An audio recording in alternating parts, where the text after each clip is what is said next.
Chances are you've had a manager at some junction in your life. Sometimes they're a pain in the arse, sometimes they're just alright, but sometimes they're an indispensable ally. Like most things, this is also true in wrestling. Although somewhat of a rarity in modern wrestling, managers were a key component of the business for decades, usually used to help draw heat for the heels and make the paying audience clamour to see them stomped into a puddle. Masters of the microphone, managers were often a massive reason why punters spent their hard-earned money watching wrestling, using every tactic they could to make you care about what happens in the ring. It's worth pointing out now that managers are different to valets, who rarely get involved with the in-ring action. For this reason, you won't find Kimberly Page, Beulah McGillicuddy, and controversially Miss Elizabeth on this list, however brilliant they all were. When managers do their job well, they become some of the most memorable on-screen characters, and many fans lament the general lack of top managers in 21st century wrestling. Well, in 21st century WWE at least. I'm Adam Pacitti from Cultaholic.com, and these are the 10 greatest wrestling managers of all time.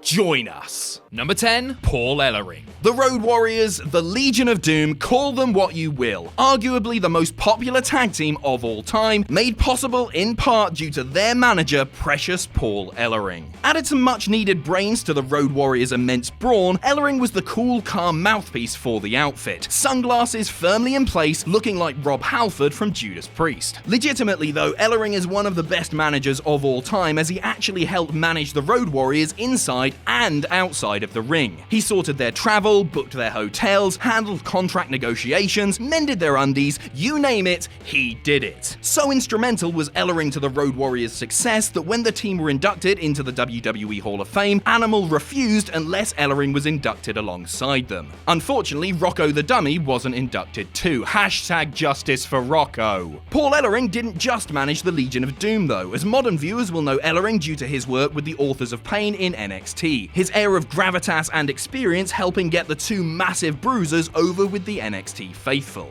Is it a coincidence that when Ellering and AOP were split that the team sank without a trace? We'll leave that up to you.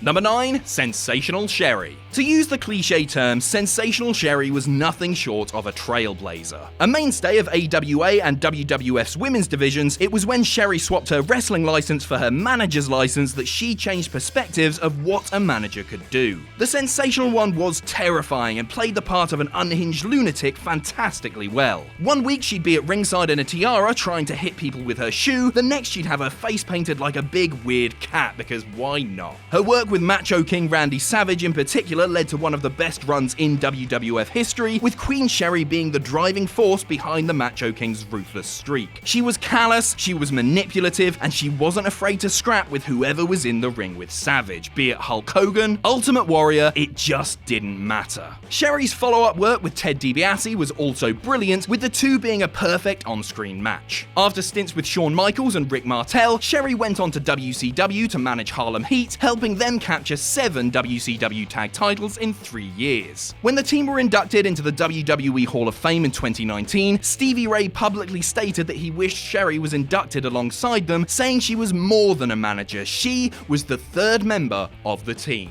Number 8, Lou Albano. Imagine Captain Pugwash in a Hawaiian shirt ready to batter someone, and you're halfway to Captain Lou Albano. One of the triumvirate of terror in the WWF, alongside fellow heel managers Freddie Blassie and the Grand Wizard, who totally gets an honourable mention by the way, Albano quickly became one of the most successful and controversial managers in the business. His crowning achievement was managing Ivan Koloff to an upset title win over Bruno Sammartino, which, after a period of stunned silence, led to a riot in Madison Square Garden and the surrounding area. If this didn't cement Albano's heat-drawing ability, then nothing could have. In a managerial career that spanned over 25 years, Captain Lou also had the honor of managing 15 different tag teams to championship glory. That is ridiculous. It was the captain's face turn in the early 80s that changed everything though, setting up a chain of events that led to the war to settle the score and the inaugural WrestleMania in 1985, two of the key reasons for the 80s rock and wrestling boom. This was all preceded by Captain Lou crossing over from WWF to mainstream American pop culture through appearances in several Cyndi Lauper videos, a move that garnered massive press and public attention for the Fed. Albano also portrayed Super Mario on the Super Mario Bros. Super Show, one of the weirdest and best pieces of casting ever. Sure, it's not relevant to this list, but still, look at him. Number 7, Paul Bearer. Part 50s B-movie villain, part spooky ghoul, Paul Bearer is one of the most unsettling managers in wrestling history. A former embalmer and mortician, Bearer was the perfect accompaniment to the undead Undertaker, replacing Brother Love as the Phenom's handler early on in the Dead Man's run. The two worked perfectly together, Bearer's creepy, wide-eyed, urn-cradling weirdo complementing the almost 7-foot stoic monster. Bearer didn't often get physically involved in matches, instead utilizing some kind of demonic magic to coax his Undertaker to his feet with the power of the urn, terrifying millions of kids around the world in the process. It wasn't just the Undertaker who benefited from Bearer's guidance, with Mankind, the Executioner, and Vader following Bearer in 1996, giving the already weird threesome some added menace. Arguably, Bearer's greatest on-screen work came in 1997, when he introduced Kane to the WWF, acting as the mouthpiece for the terrifying burnt big red machine. Bearer rejoined Undertaker in 1999 to form the Ministry of Darkness, then spent the best part of the following 15 years popping up from time to time in the corner of Taker, Kane, or both, and was buried in cement, pushed off ladders, and locked in a freezer for his troubles. Wrestling is weird. Number 6, Freddie Blassie. Matt Stryker once said, "Without classy Freddie Blassie, there wouldn't be wrestling managers." Gravel-voiced, flamboyant, and ruthless, the Hollywood fashion plate was a thorn in the eye of WWF babyfaces for over a decade. His client list is still impressive. Hulk Hogan, the Iron Sheik, Jesse Ventura, Blassie even managed Muhammad Ali when the greatest took on Antonio Inoki in a weird boxing/wrestling/fight/mess in 1976. Blassie was known for his impeccable dress sense and for blasting his enemies with his trusty cane. He even referred to wrestling fans as pencil-necked geeks, which is still the greatest insult in history. Try it on your parent or at work on your boss. It'll go down a storm. The classy one retired in 1986 and made sporadic appearances thereafter, memorably fronting adverts for the WWF during the Attitude Era and instructing the Dudleys to get the tables on an episode of Raw in 2003, just weeks before his death. A close friend of the McMahons, Blassie was inducted into the Hall of Fame in 1994 and remained an employed WWE roster member from 1974 until his death in 2003.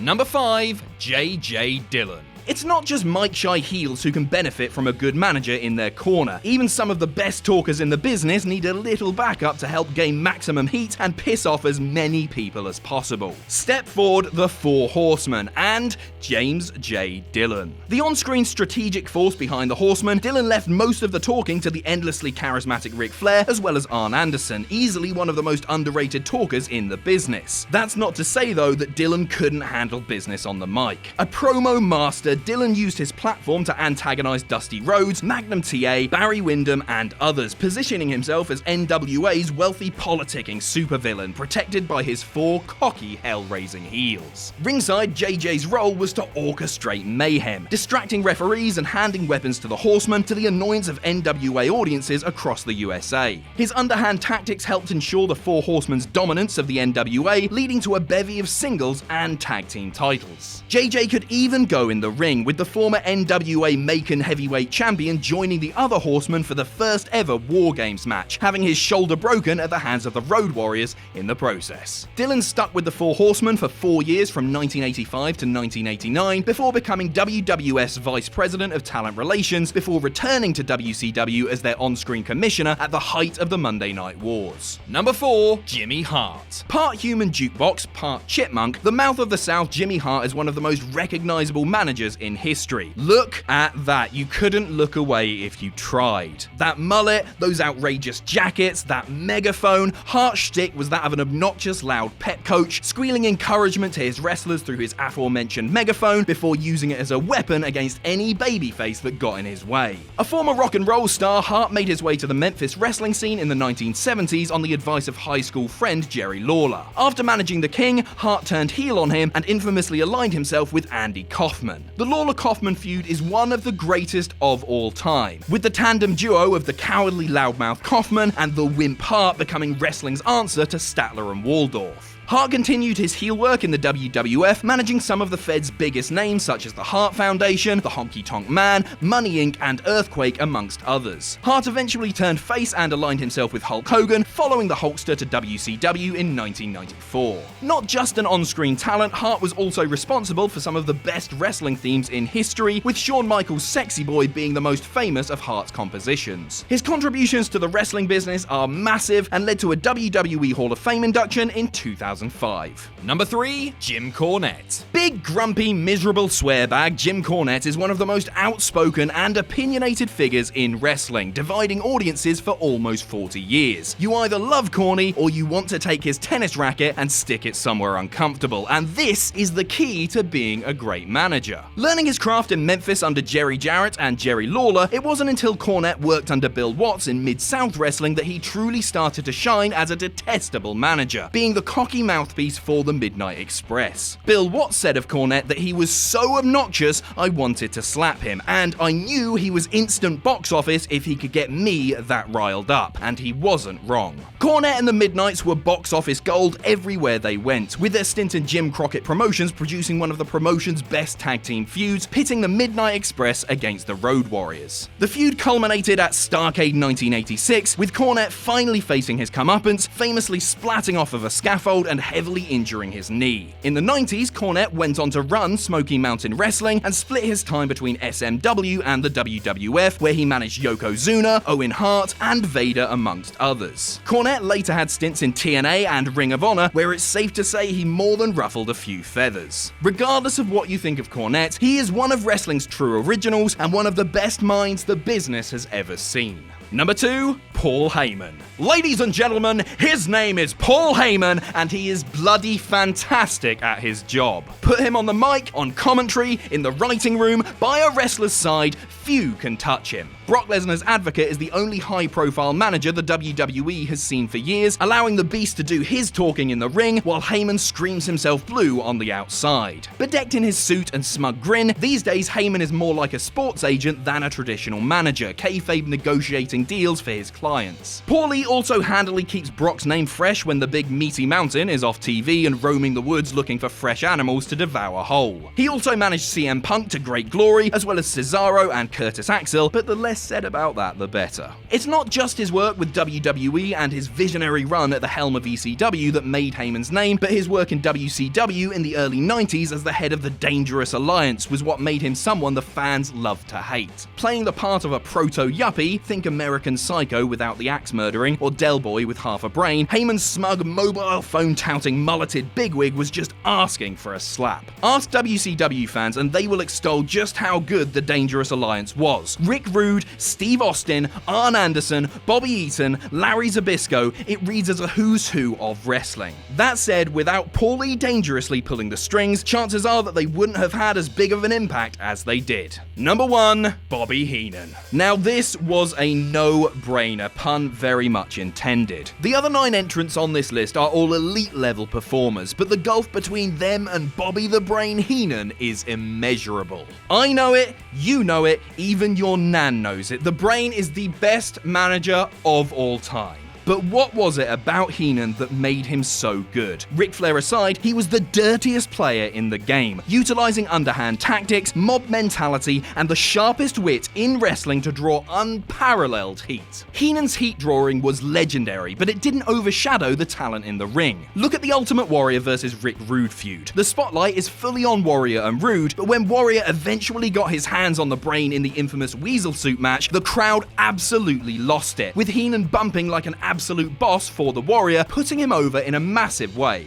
It also helped that Brain didn't solely align himself with complete chumps, being the kayfabe tactician behind Andre the Giant, Ric Flair, and Rick Rude to name a few. Even if the Heenan family weren't in the top spot week in, week out, they were always heavily featured on WWF television, with Heenan doing double duty as a manager and color commentator. The Brain was also a man of convictions, and wouldn't flip-flop his on-screen opinions at the drop of a hat. For instance, his kayfabe hate hatred of Hulk Hogan remained regardless of whether the Hulkster was the yellow and red super babyface or the NWO leading spray-on stubbled prick. Do not take our word for it. Go and rewatch some of the Brain's greatest hits. You can thank us later. Thanks for watching. Let us know what you think in the comments down below. You can follow us on Twitter at Cultaholic. You can find us on Facebook at facebook.com/Cultaholic. If you enjoy what we do here at Cultaholic, you can pledge to us on Patreon. That's patreon.com/Cultaholic. And most importantly, don't forget to hit subscribe and join us.